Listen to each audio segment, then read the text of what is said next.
Well, good afternoon, and it is Friday, and we are back with Weather Academy today. Thank you guys for joining us. Josiah's on here watching, Maylee, Brooklyn. We're glad you're with us today. We're going to talk about clouds. I put the dogs out on the porch.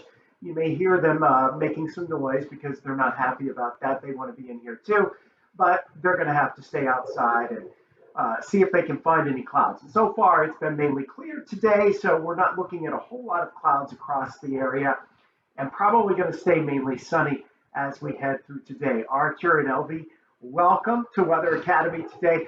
You know, if you were with us on Wednesday, we talked a little bit about low pressure, just kind of a quick review here. When we have areas of low pressure, the air flows in and then it goes up.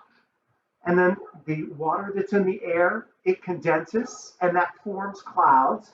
And eventually the clouds, potentially, if they can grow, they can become rainstorms, snowstorms, or even thunderstorms. So we're going to expand on that today. We're going to talk about some different types of clouds. But before we get into all of that, we have a really cool experiment from Tracy Hinson, who's going to show us how to make a cloud. Did you know there are water molecules all around us inside and outside and everywhere else? Those water molecules, they're called water vapor. Normally, they don't stick together, and like these balls, they fly around. But remember, they're invisible.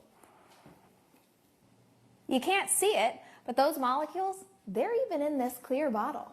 Now I am going to add some pressure to it with a bicycle pump. If you watch the forecast on 5 on your side, you hear us talking about pressure changes all the time. High pressure and low pressure. I'm going to add pressure to this water bottle by pushing air into it through a bicycle pump.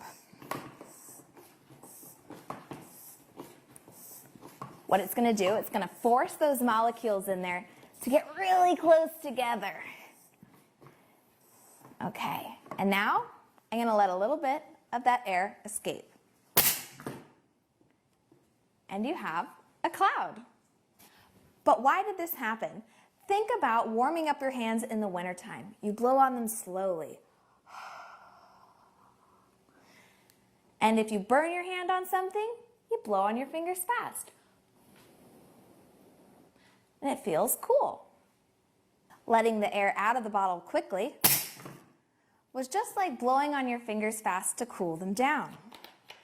The air inside the bottle cooled off. The cooling is like glue, and it makes those water vapors stick together. And the result? A cloud in a bottle. Meteorologists call this process condensation.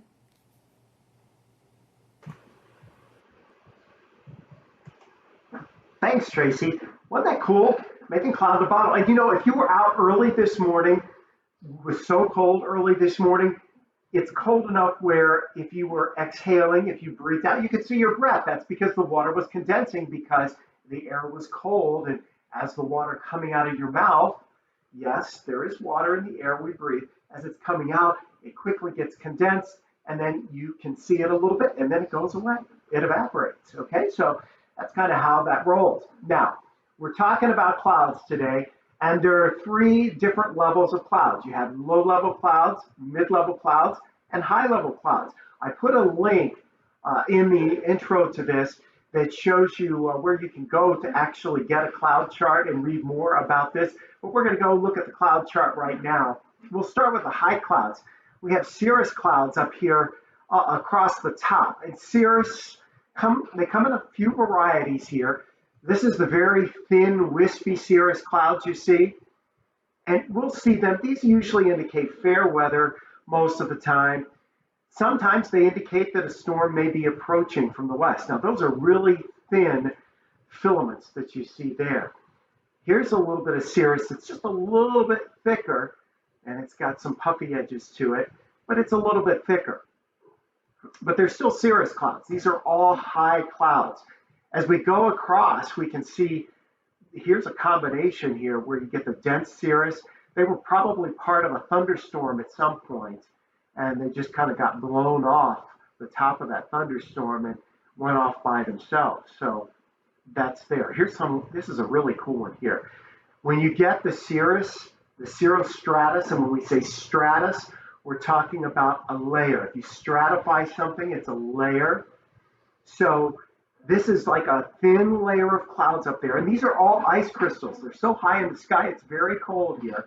But this gives us a halo because of the way the sun interacts with the cloud cover. Here's another picture, and you can still sort of make out a bit of a halo there as well. This is what those cirrostratus clouds look like when they're covering the sky. Sometimes they can get thick enough where it actually almost is, really kind of diminishing the sun, and you don't really get to see it all that much. There is your bright and beautiful halo that can be seen around the sun. And sometimes you can even see that around the moon too. It happens especially when the moon is full and you get the bright sky, which we just came past the full moon. That was on Wednesday. Here's some cirrostratus. That's pretty, right around sunset or sunrise. And these high clouds do usually make for some pretty colors for sunrise and sunset. Sometimes they get a little puffy, and we call these cirrocumulus clouds because they've got some small puffs or little ripples in them. And there's also some cirrus in there, the thin cirrus. But you can see the clouds, a lot of this has to do with the wind that's going on up there. These clouds are up 20, 30,000 feet in the sky, so they are very high. And they don't produce precipitation because they're just too high up. So those are our high clouds. Let's shift to the mid clouds now. The mid clouds all start with alto. Alto, kind of a mid-range. Stratus, again, meaning layer.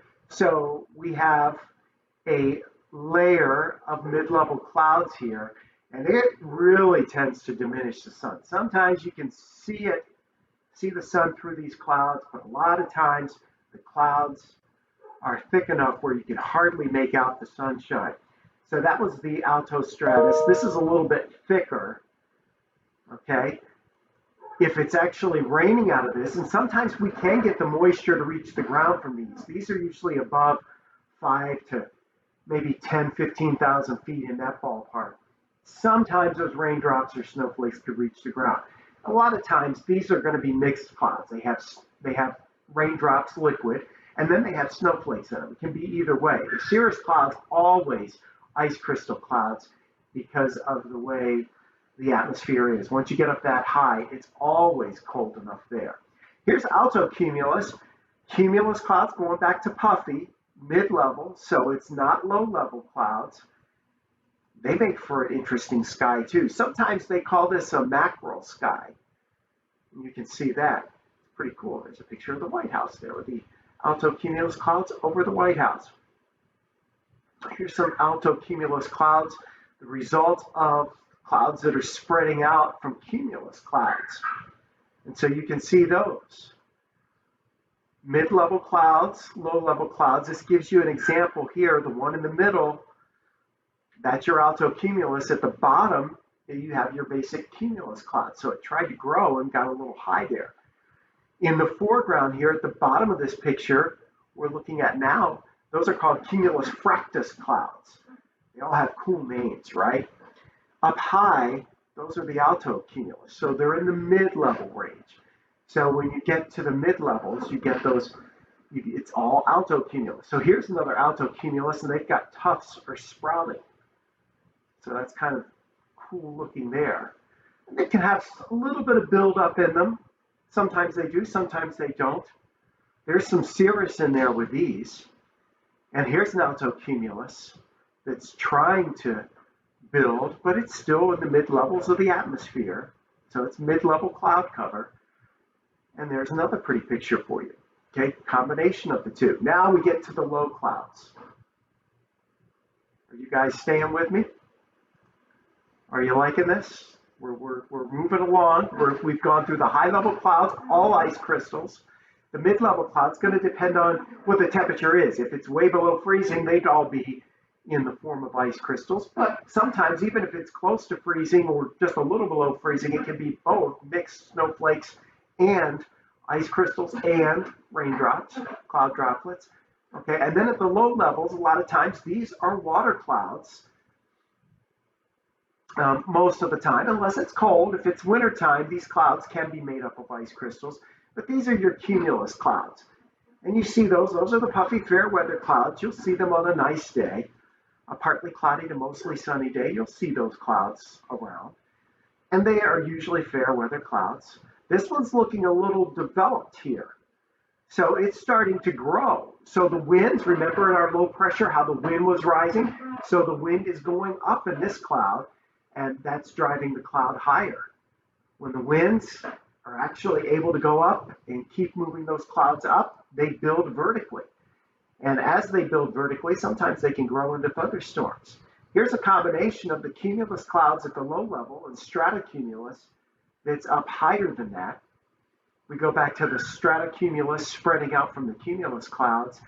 And if a stratocumulus gets covering the entire sky, a lot of times we have that. You can see it here spreading out from the cumulus clouds. A lot of times we have that in spring and fall and winter when there's cold air that's coming in aloft. And those are the pesky clouds that sometimes just don't want to get out of here. Stratus clouds. Okay, so if it's low level and it's a layer of low level clouds, stratus clouds. If these were producing rain, we would call them nimbostratus clouds. But these are the continuous layer that kind of goes across the sky, and they're associated with rainstorms too.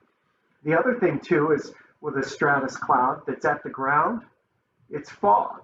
Fog is a cloud at the ground. Okay, so that's just a little bit different for you, but fog is a cloud at the ground. Here's another picture of the cumulus and stratocumulus clouds. Stratocumulus just a little bit higher in here. And you can see again, cumulus, the fair weather cumulus, puffy, and then the stratocumulus, you start to layer it out, kind of like a cake layer with the icing. Okay, so it's kind of a little bit full, a little bit longer, a little bit fuller. Here's the fun one, where it's really been growing. We get into our cumulonimbus clouds. These are the thunderstorm clouds, and they've grown tall. The tops of these clouds always have ice crystals, even on the hottest day during the summer. And you can see that as you look, and they're building up and billowing up. This is kind of like a pot of boiling water.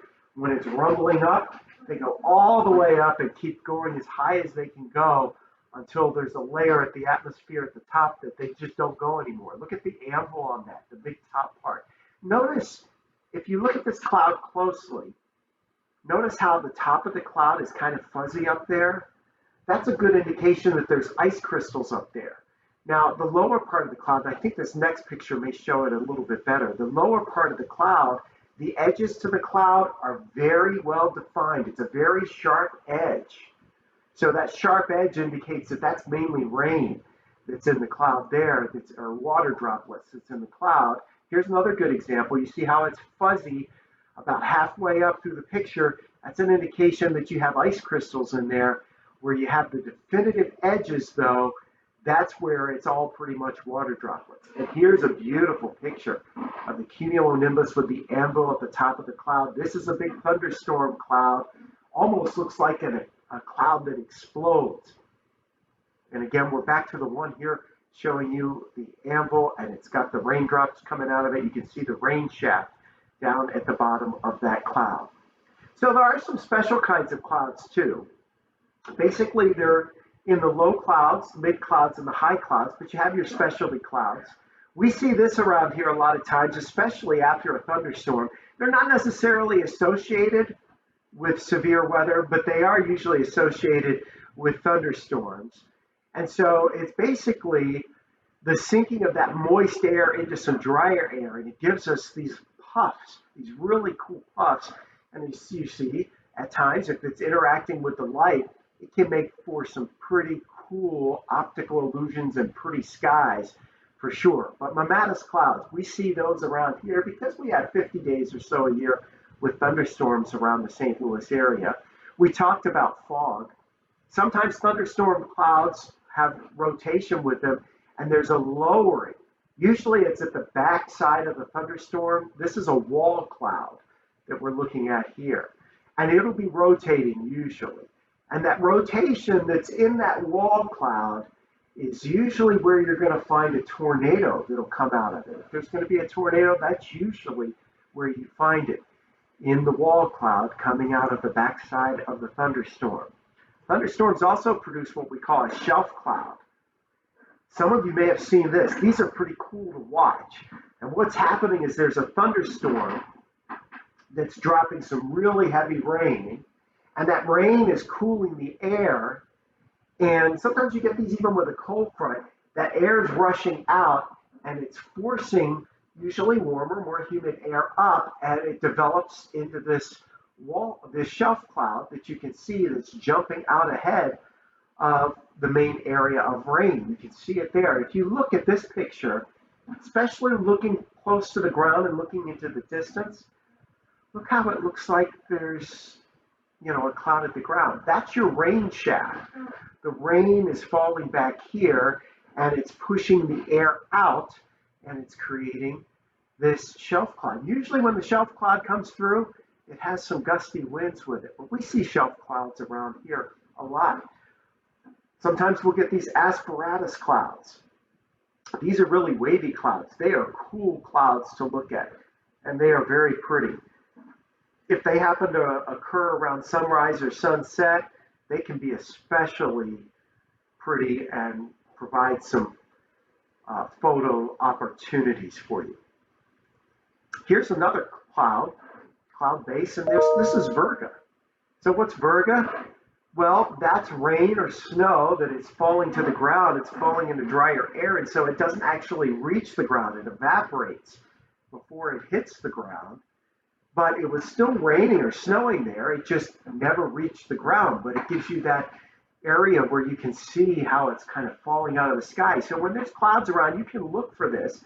Even though it may not rain some days, you can see Virga sometimes falling from the clouds, and you can watch it as it falls down. And that's one thing when we watch the clouds and you look at the clouds, especially when there's a storm approaching or rain is approaching, when you look at the visibility, how does it look when you're driving down the road towards a thunderstorm? You look towards the ground, and as you look towards the ground where you can see where, I don't see as far there, that's where your rain shaft is. That's where the precipitation's falling.